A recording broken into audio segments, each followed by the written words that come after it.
Hey, welcome back. You're watching Liquid Lunch on Newsmax TV. I'm John Tobacco. The markets are getting slaughtered as we speak, so keep a close eye on your portfolios here. Market Dow down about 600, and Bitcoin collapsing as well, down about 700 at 10,100, 400 points down since we started the show just 2 hours ago. So stay quite alert on your investments in the Dow and Bitcoin. And we're going to keep you alert on what's happening with this economy, because we've had Democrats and Republicans and independents talking about why the economy might be facing recession and why Germany is a big indicator on the U.S. But Joel Griffith joins us today. He's with the Roe Institute at the Heritage Foundation, and he is a recovering attorney. Retired a few years ago from actual legal, I assume. But, you know, we're talking about the economy today. Obviously, we're having a tumultuous day with the markets. But we do see wages rising. Take-home pay is up. And this has nothing to do with these crazy progressives begging for minimum wage. Talk to our audience about that. That is correct. It says, you know, despite the trade war that we see, despite the tariffs that have been imposed, what we see now is wages year over year have increased 3%. If you look for the lowest wage earners, those earning $12 an hour or less, we're looking at wage growth 6% year over year. We're seeing a dramatic rise in wage growth, and the bulk of those winnings are going towards those actually at the bottom of the income scale. But there's a study that came out the past few weeks that actually looked at states that imposed a higher minimum wage going back to 2013. They're saying, oh, the wages are growing faster in those states versus the rest of the country. And there are quite a few flaws in that study, and I think one of the first and foremost flaws is there's actually a number of states in that study that it's not the minimum wage hikes that have resulted in the bigger wages, it's that they've actually embraced pro-growth tax reform, and that actually includes New York, which had some positive tax developments back in 2014, and a slew of other states. The data is very consistent. It's not minimum wage growth. It's not minimum wage growth that is causing the growth in overall wages. It's pro-growth policies in general. That includes tax reform and lower regulations. So, Joel, let me ask you, the logical conclusion to some extent about what you're saying is that there should be no minimum wage. Is that where you are?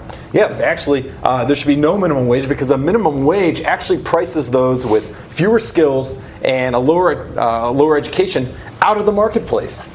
We've seen this in a number of states. Most recently, studies coming out of Seattle, which hiked the minimum wage to more than double the federal level. And what you saw was automation that was sped up.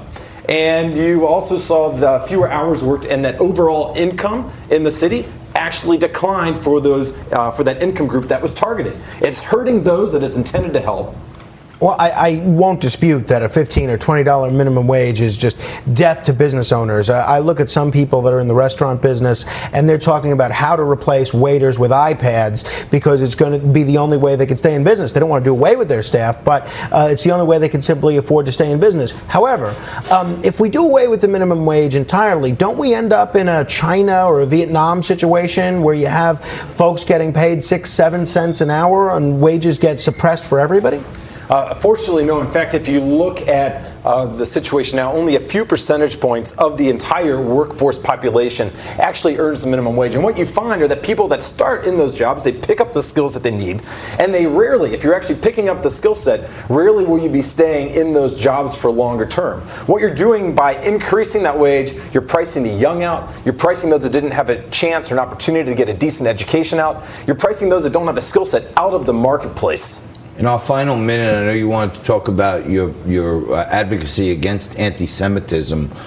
Give us your thoughts on what's happening and what can be done. Well, it's an absolute shame that we have several members of the United States Congress that aren't just subtly engaged in anti-Semitism, they are overtly engaged in anti-Semitism. One in particular is Representative Rashida Tlaib, and I said in a recent piece for the Daily Signal at Heritage that she is peddling a 21st century version of anti-Semitism. By that I mean that of all countries in the world, of all people groups in the world, it's the Jewish people that she seems to not believe have have a right to their own state in the land in which they're indigenous to.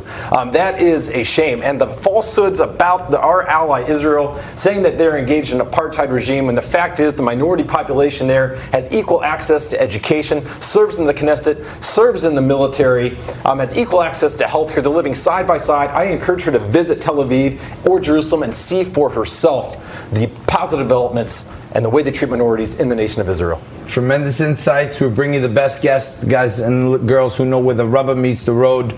I want to thank Joel Griffith from the Rowe Institute for joining us today. You stay right there. Frank's going to correct all the mistakes I made today right after this.